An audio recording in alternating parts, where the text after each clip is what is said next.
Ce matin au Radio-Journal, l'ancien juge Jacques Delisle plaide coupable d'homicide involontaire. Hausse du nombre de cas de rougeole au pays et implosion du submersible Titan. La tragédie aurait-elle pu être évitée? On a toujours eu cette crainte-là qui est donnée des utilisateurs américains, soit utilisés à mauvais escient par la Chine. Ce n'est pas impossible selon de nouvelles informations.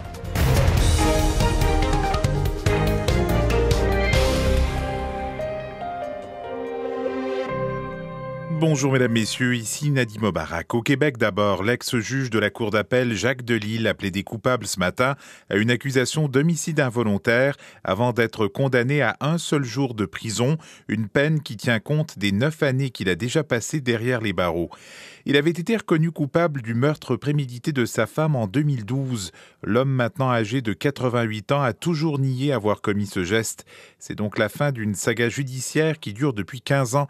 Voici la réaction de son avocat, maître Jacques Larochelle.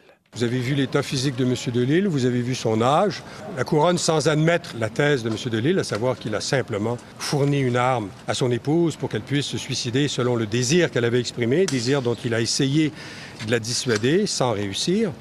Alors, vu son âge, vu la difficulté d'un nouveau procès, vu le fait, évidemment, qu'il restait beaucoup d'obstacles avant le nouveau procès, je ne veux pas parler pour la couronne, là, mais je pense qu'ils ont simplement pensé que ça avait assez duré et qu'on pouvait, dans l'honneur, finir d'une manière qui est un compromis.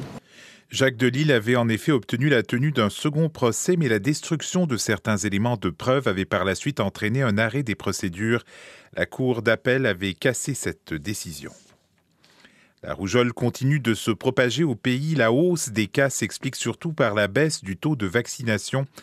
Les précisions de Jean-Philippe Robillard. C'est à Montréal que se trouve l'épicentre de l'infection qu'on trouve la majorité des cas de rougeole au Québec. Sur les 19 cas confirmés dans la province, il y en a 14 à Montréal. Les autres cas ont été recensés à Laval, dans les Laurentides, en Mauricie et dans le centre du Québec.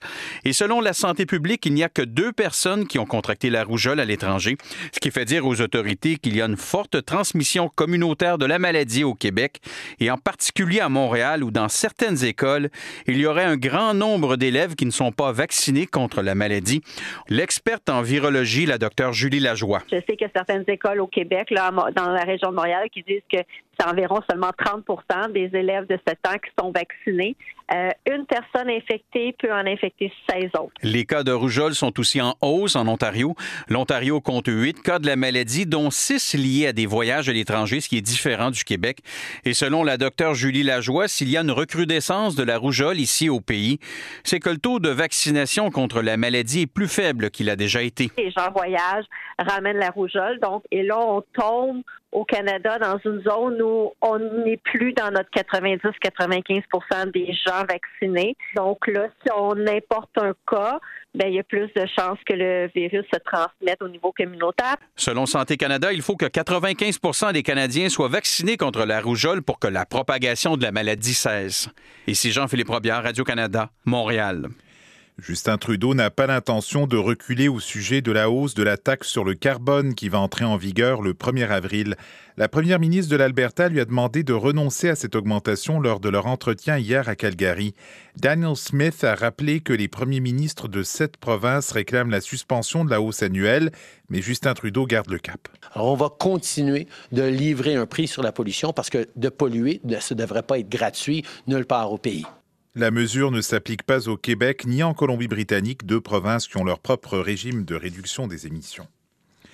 En 2023, la valeur des terres agricoles a augmenté de 15,7 % en Saskatchewan, selon un récent rapport de Financement agricole Canada. Une augmentation qui risque de ralentir la croissance des jeunes entreprises agricoles de la province. David Oula les détails. Selon Financement agricole Canada, les terres agricoles en Saskatchewan sont désormais près de 16 % plus chères que l'année précédente. Joël Denis, jeune agriculteur de Saint-Denis, à l'est de Saskatoon, n'est pas surpris par cette nouvelle donnée de l'institution financière. C'est négatif un peu pour moi qui veut augmenter les acres, alors je dois payer plus. Mais si la valeur de la terre reste fort, à long terme, c'est bénéfice pour moi. Selon lui, les terres agricoles de la Saskatchewan sont attrayantes pour les investisseurs, ce qui augmente la demande dans la province. Une analyse partagée par le professeur André Magnan de l'Université de Regina qui s'inquiète pour les jeunes agriculteurs. Même si on a hérité de d'une superficie de terre de nos parents. Par exemple, souvent, on cherche à faire grandir l'exploitation.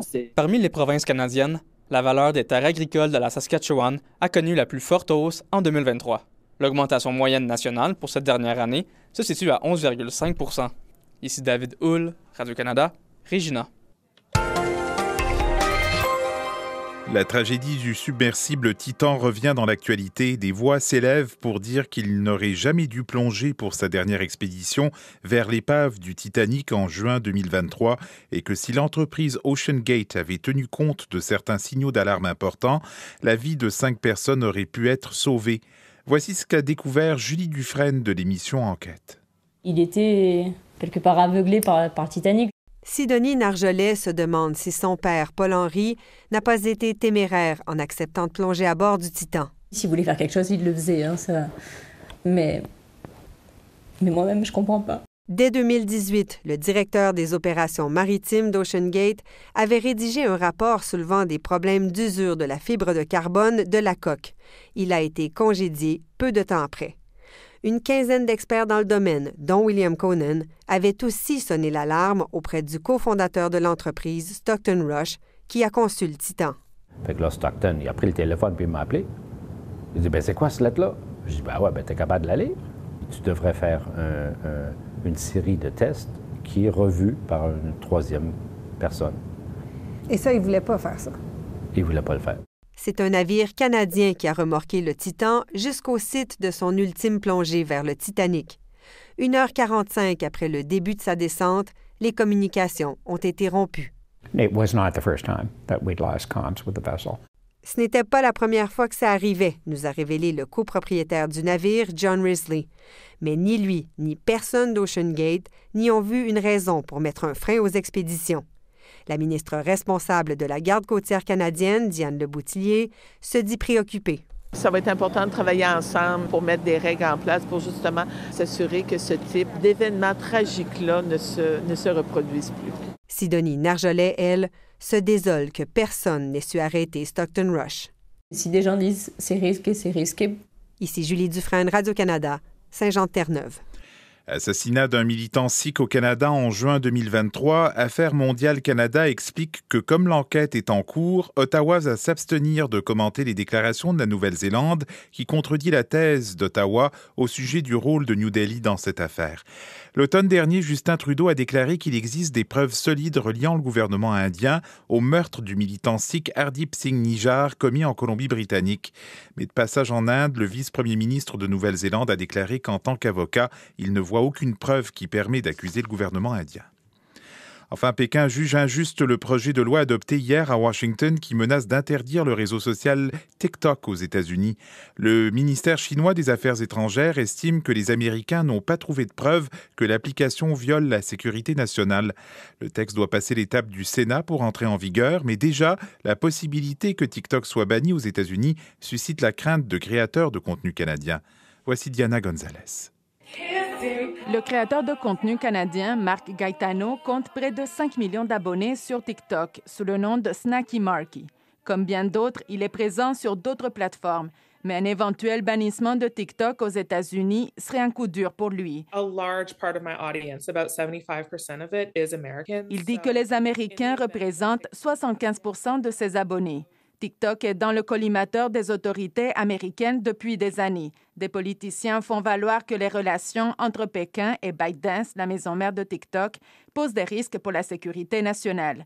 Laurence Grondin-Robillard est doctorante en communication et chargée de cours à l'École des médias de l'UQAM. On a toujours eu cette crainte-là qui est donnée des utilisateurs américains, soit utilisés à mauvais escient par la Chine, et ça a perduré jusqu'à aujourd'hui, en 2024. TikTok assure que le gouvernement chinois n'a pas accès à ces données. Mais Laurence Grondin-Robillard apporte un bémol. On n'a pas eu de preuve du contraire non plus. Elle ajoute que le Canada partage les mêmes craintes que les États-Unis pour ce qui est des risques pour la sécurité.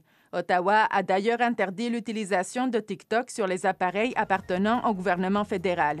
Aux États-Unis, d'autres tentatives pour interdire TikTok sur le territoire américain ont échoué, notamment en raison de préoccupations liées à la liberté d'expression. Ici, Diana Gonzalez, Radio-Canada, Montréal.